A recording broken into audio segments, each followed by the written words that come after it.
and welcome to Atop the Fourth Wall, where bad comics burn. Hey kids, it's Secret Origins Month!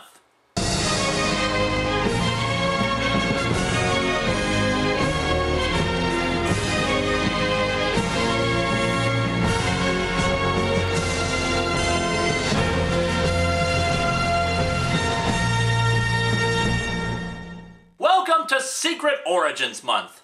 Basically, a thought occurred to me a few months ago. Grape G2 Gatorade is really good. Yeah, that has nothing to do with this, but it really does taste good. Anyway, I was wondering about the superheroes that I love so much and got to thinking how much has changed over the years about them. After all, some of these guys are over 70 years old. There are bound to be a few things that writers and artists have tweaked over the years. And thus we have Secret Origins Month. We're going to take a look at the very first issues of some classic characters. First is the one you can say started it all, Superman. To be fair though, Superman is not really the first superhero. It's hard to say who exactly that is, since the definition of a superhero can vary wildly from person to person. After all, Hercules, who's a Greek myth, is currently a Marvel superhero, and who's to say ancient demigods don't fit the bill? Pulp heroes might count too, like the Shadow, Zorro, or the Phantom. Still, Superman can probably be considered the father of the traditional concept of powers and abilities beyond mortal men and wearing a bright, colorful costume. Originally, Superman was conceived as a villain with mental powers in 1933 by his creators Jerry Siegel and Joe Shuster. Over time, the concept evolved into the hero we know today, with some tweaks here and there. They drew inspiration from movies, actors, other stories, and just general thought about what the character should look like. Sadly, Siegel and Shuster kinda got screwed over with their creation. There's a lot of legalese involved, but needless to say, no one could have anticipated just how much Superman would be a part of American pop culture after so many decades and how much money the brand has made. Superman's death in 1992 made national news, for crying out loud. But yeah, they sold the original rights to Superman for $130, and they and their families have tried for years to reacquire the rights even after their deaths. I'm not gonna say who's right or wrong, but I know some of you would want me to mention it. But we're not here to talk about that. We're here to talk about the comic itself. So let's dig into Action Comics #1, the very first appearance of Superman.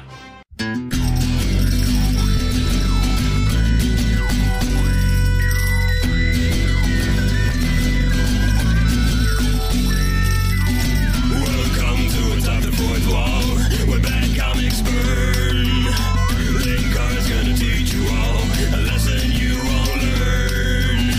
Brodsky, you're not the smartest. Life out, you're not an artist. Anyone who's had a bad comic published, it could be your turn. Linkara, he's a man punch, wears a birdie hat. Linkara, he has a magic gun. Where'd he purchase that? Linkara, coins, robots, Amazon and trucks. Linkara, this comic sucks. Linkara.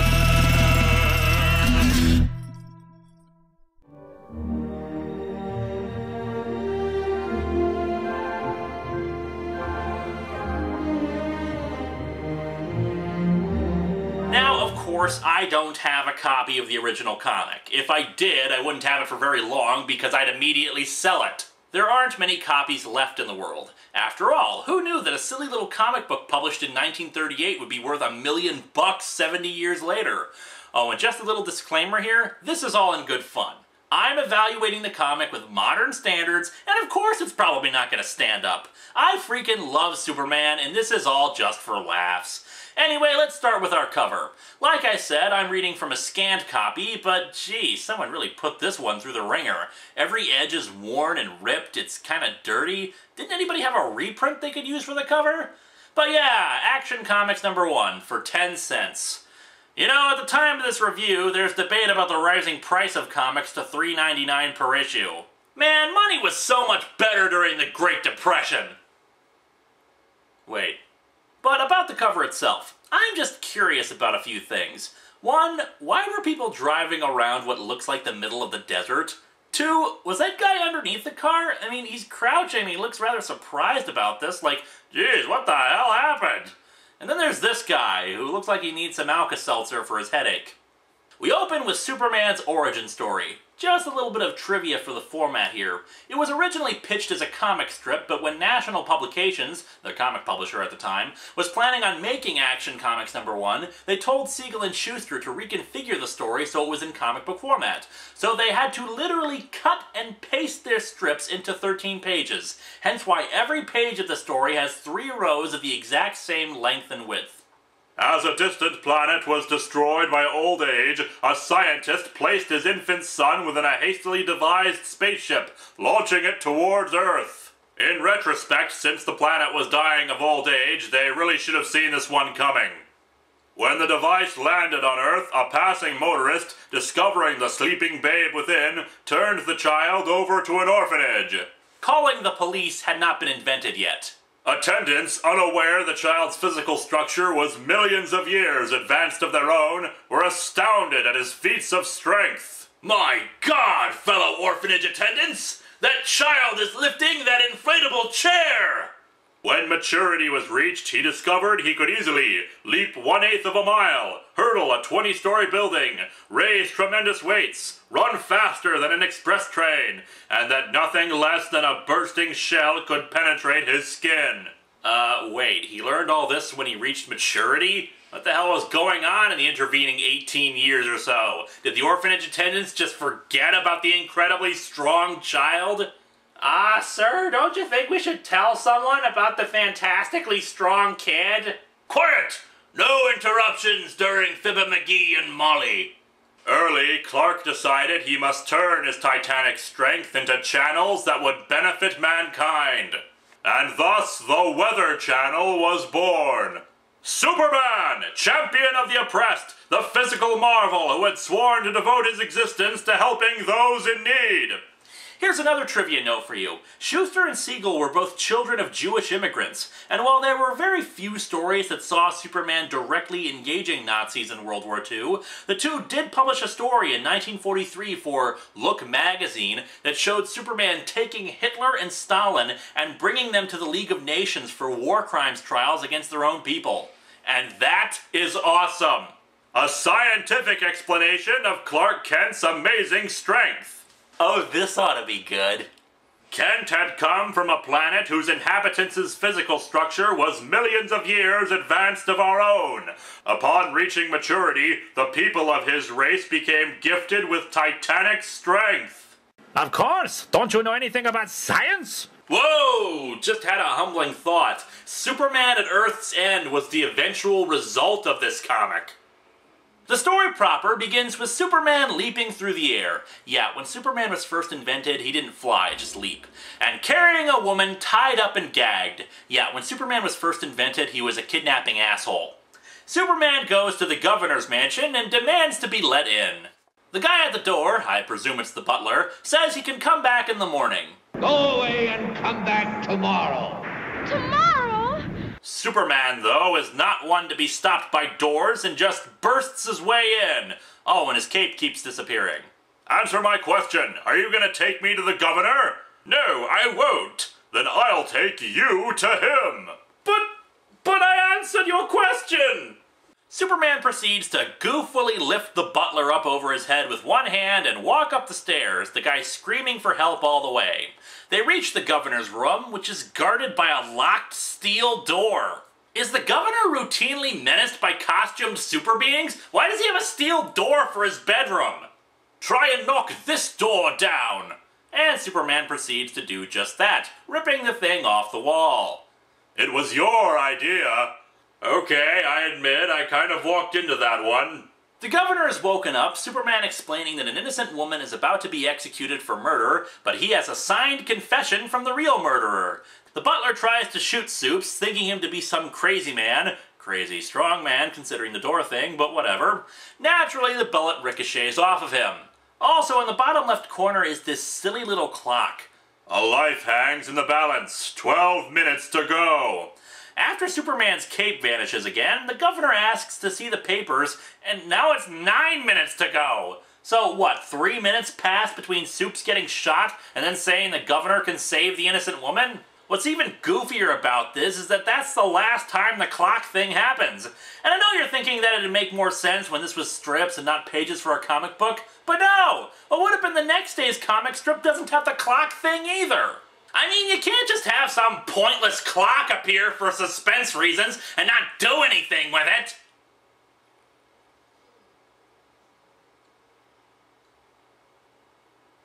So yeah, the woman is pardoned and Soups departs, leaving a note saying that the real murderer is on the front lawn. Due process? What's that?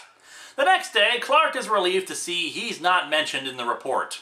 Mysterious man in spandex and vanishing cape shows he's smarter than the Metropolis police force.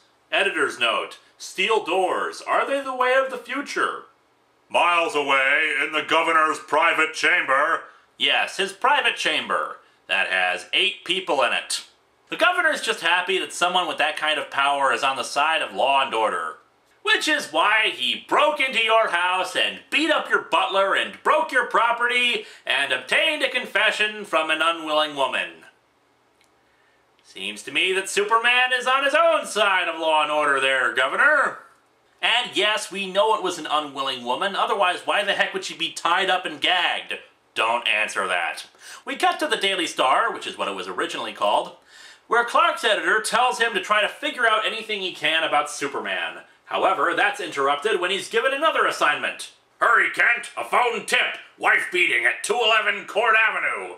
Get some great pictures of the woman getting beaten by her husband. Oh, and interview their kids, too. This is gonna be a great story. Seriously, what the hell? Naturally, Superman shows up at the place where a man is beating his wife with, a squash? Superman lifts the guy up by his clavicle, where he of course goes into this awkward position. Soups then proceeds to throw the jackass into a wall! You're not fighting a woman now! Because I am a man! Liz, where the heck did you come from? I don't know. Later, Clark asks Lois Lane out for a date. She takes pity on the guy, who's wearing khakis with a dark suit jacket, and they go for dinner and dancing. At a nearby table, 3 goons are talking. One of them decides to cut in and dance with Lois. Lois, of course, objects, but Clark wants to maintain his facade of being weak. Fortunately, Lois is no pushover. Fight, you weak-livered polecat! Even though it was the lady who hit me? Smell my hand! Smell it! Lois walks away, calling Clark a coward for not wanting to fight the thug. Said thugs decide to chase after Lois for hitting that guy. They run her off the road and kidnap her, but fortunately Superman chases after them and lifts their car up, shaking them all out and giving us our cover shot of smashing it against the rocks. He takes the jerk and lifts him up.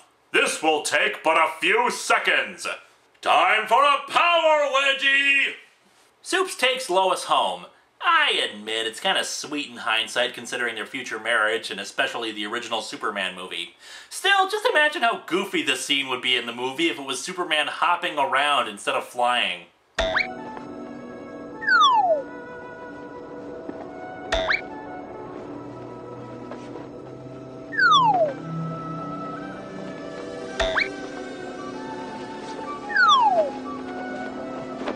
The next day, Clark receives yet another assignment. Kent, the front page is getting so dull I've even got a headline, Card Games. And we all know this Yu-Gi-Oh crap is never gonna take off. Apparently there's a war going on in a South American country and he's being sent as a news correspondent.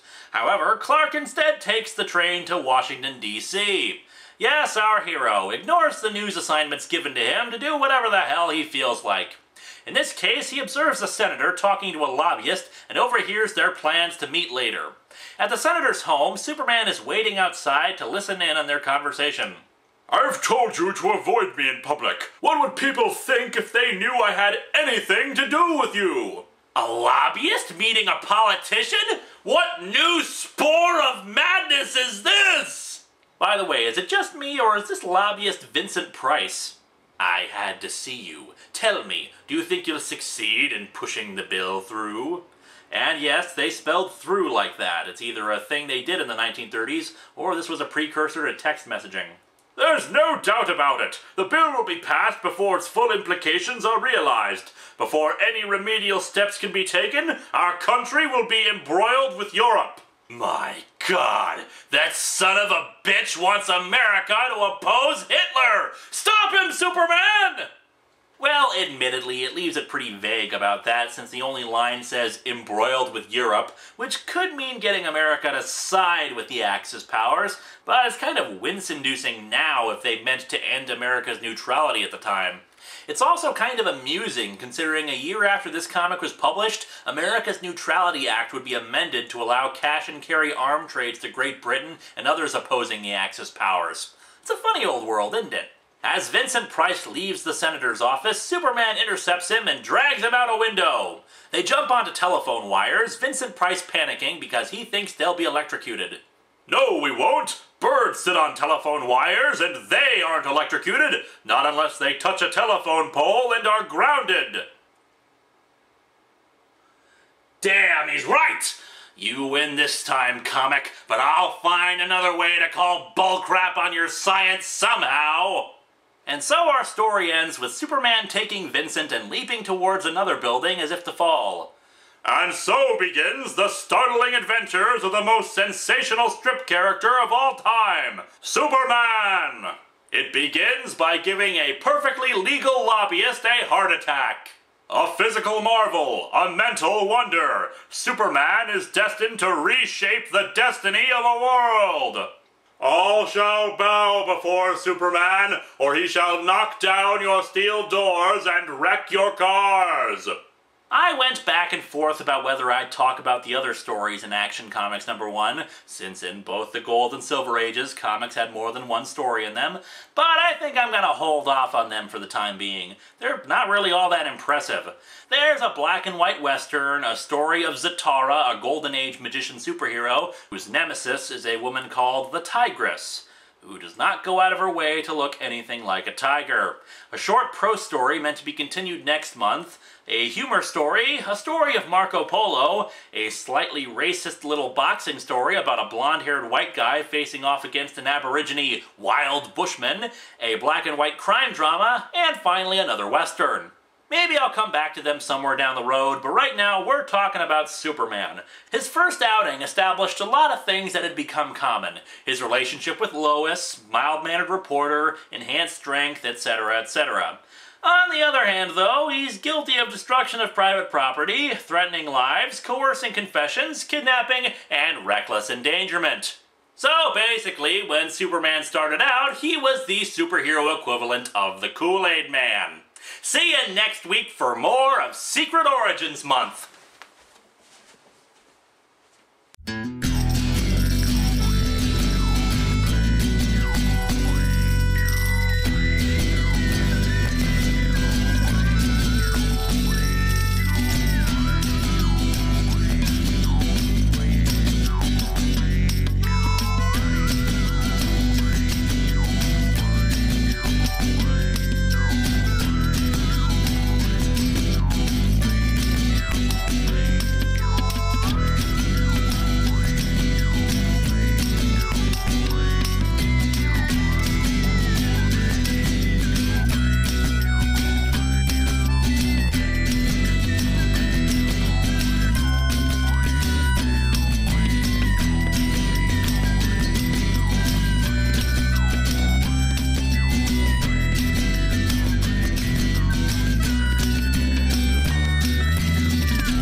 I don't know. Those are my sunglasses!